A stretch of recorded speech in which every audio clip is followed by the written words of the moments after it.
بابا ہم کہاں جا رہے ہیں؟ فاطمہ ہم بابا کے دوست کے گھر جا رہے ہیں۔ ارے ان کا تو بہت دور ہے نا گھر، ان کا تو شہر سے باہر ہے گھر۔ بالکل ایسا ہی ہے، اور سفر میں ہمیں ٹائم لگے گا۔ آپا ہمیں تو سفر میں ٹائم لگے گا تو ہم کوئی اچھی باتیں سیکھتے ہیں۔ آپ بالکل اچھا کہہ رہی ہو، چلو ہم سفر کو اچھا کیسے بنائیں؟ آپا قرآن مجید پہ بات کرتے ہیں۔ فاطمہ نے بالکل صحیح کہا، آپا قرآن مجید پہ بات کرتے ہیں۔ اس میں امی آپ ہماری بھی ہیلپ کریں۔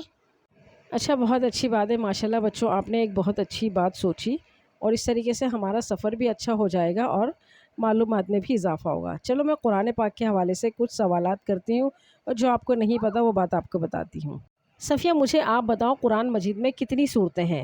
114 سورتیں ہیں، اور قرآن مجید کی سب سے بڑی سورت سورہ بقرہ ہے۔ سب سے چھوٹی سورت سورہ کوثر ہے۔ بالکل ٹھیک کہا۔ اب مجھے یہ بتاؤ سورتوں کو کن حصوں میں تقسیم کیا گیا ہے؟ سورتوں کو 2 حصوں میں تقسیم کیا گیا ہے۔ مکی اور مدنی 2 حصے۔ یہ بالکل درست ہے، لیکن کوئی مجھے بتائے گا کہ انہیں مکی اور مدنی کیوں کہا گیا ہے؟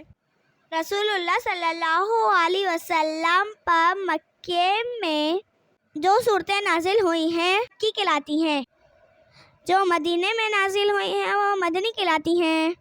ماشاءاللہ بالکل صحیح۔ اچھا، رسول پاک صلی اللہ علیہ وآلہ وسلم پر مکے شہر میں جو صورتیں نازل ہوئیں وہ ہجرت سے پہلے کی ہیں، یعنی مدینے میں ہجرت سے پہلے کی ہیں، اور ان کی تعداد 86 ہے۔ مکی دور کی صورتوں کا تعلق قیامت، جزا، یہودیت اور عیسائیت جیسے موضوع پر ہے، جبکہ مدنی صورتیں وہ ہیں جو ہجرت کے بعد نازل ہوئیں، اور ان صورتوں کی تعداد 28 ہے۔ مدنی دور کی صورتیں ذاتی معاملات، معاشرے اور ریاست کے قوانین پر زیادہ توجہ دیتی ہیں۔ یہ تو بہت اچھی معلومات ہے، ہمیں بھی اور بتائیں۔ قرآن پاک میں 14 سجدے آتے ہیں۔ پہلا سجدہ 9ویں سپارے میں ہے، اور قرآن میں 7 منزلیں ہیں۔ آمنہ میں آپ سے ایک سوال پوچھتی ہوں، قرآن میں کون سی سورت بغیر بسم اللہ کے شروع ہوتی ہے؟ پر مجھے تو نہیں پتہ ہے، آپ میرے کو بتا دیں۔ آمنہ سورۃ التوبہ ہے، بغیر بسم اللہ کے شروع ہوتی ہے۔ بابا بھوک لگ رہی ہے، اب تھوڑا کچھ کھلا بھی دیں۔ بالکل آمنہ، ابھی برگر شاپ ہے، یہاں پہ ہم گاڑی روک کے برگر لیں گے تاکہ ہماری بھوک بھی تھوڑی کم ہو۔ تھوڑی ہی دیر میں برگر بھی آ گئے، بچوں نے اپنے اپنے برگر لیے اور بھوک مٹانی شروع کی کیونکہ سفر کافی لمبا ہو گیا تھا۔ اب برگر وغیرہ لینے کے بعد گاڑی آگے کی طرف چلنے لگی۔ بڑے خوشگوار ماحول میں برگر کھائے گئے اور اچھا لگا کیونکہ بھوک بھی کافی لگی ہوئی تھی۔ ٹھیک ہے صفیہ، آپ کا سوال جہاں سے ختم ہوا تھا وہیں پر سے دوبارہ شروع کرتے ہیں۔ اب یہ بتاؤ مجھے صفیہ کہ سورہ توبہ کے علاوہ کیا کوئی اور سورت بھی ہے جو بغیر بسم اللہ کے شروع ہوئی ہے؟